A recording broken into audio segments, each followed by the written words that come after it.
The Competition Commission is going after Swiss drug giant Roche. It accuses the company of excessive pricing of life-saving cancer medicine. The Commission estimates nearly half of those diagnosed between 2011 and 2019 were unable to receive treatment for breast cancer due to the cost. A 12-month course of Herceptin costs over 350,000 rand in the private sector. Its public health equivalent costs about 160,000 rand. The Cancer Association of South Africa says these drugs improve the chance of surviving aggressive breast cancer by 37%. Well, let's speak now to Bakhe Majenge, the legal counsel for the Competition Commission, is on the line with us. Bakhe, thank you so much for joining us. Just talk to us about how these contraventions and alleged price inflation was actually played out both in the private and the public sector. Morning to you, Annika, and your listeners. In relation to the private sector, we found that between the years 2011 up to 2020, the pricing of Herceptin was about 400,000 annually for treatment. In relation to the public sector, we found that the pricing of Hetlon was about, as you correctly pointed out, 160,000 between the years 2015 as well as 2020. And we concluded that the pricing is excessive when one considers the cost estimates that the Commission used to benchmark the price.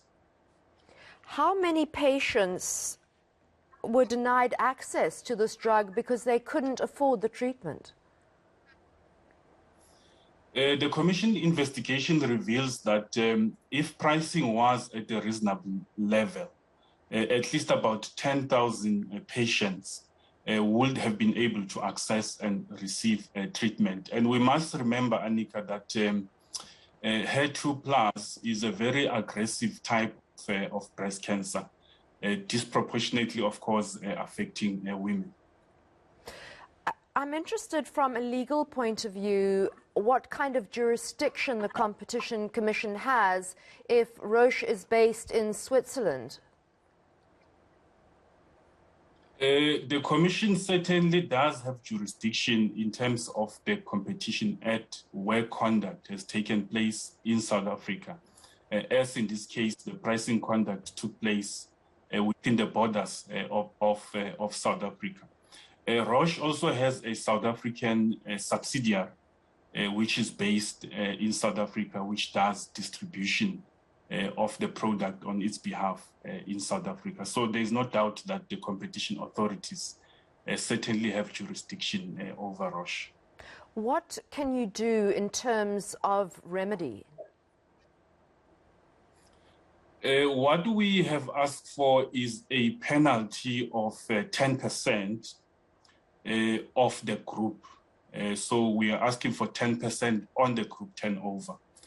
Because the conduct ended in 2020. After 2020, we saw the entry of Mylan with an alternative product which was priced at a much lower level than the product which was used by Roche. What happens? Where does that money go?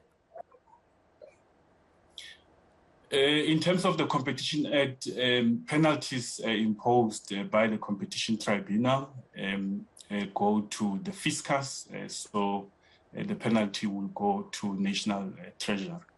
The tragedy here is if 10,000 patients have potentially lost their lives, there is really there's no real sort of satisfaction for them or reparation, if you like, apart from perhaps some sort of civil claim or damages claim? Yes, of course. Patients who have been affected by this conduct, definitely, as you correctly point out, there is a remedy available to them in terms of civil claims against Roche. Once the Commission has successfully prosecuted the matter. And of course, I think as your question correctly foreshadows the point, of course, lives lost, unfortunately, cannot be replaced. which unfortunately makes this particular pricing conduct particularly egregious in that sense.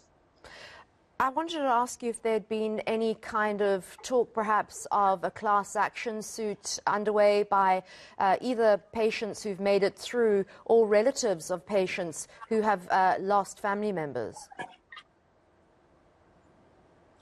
We certainly do anticipate that there will be NGO organizations who will take up the cause on behalf of these cancer patients who have been affected by this.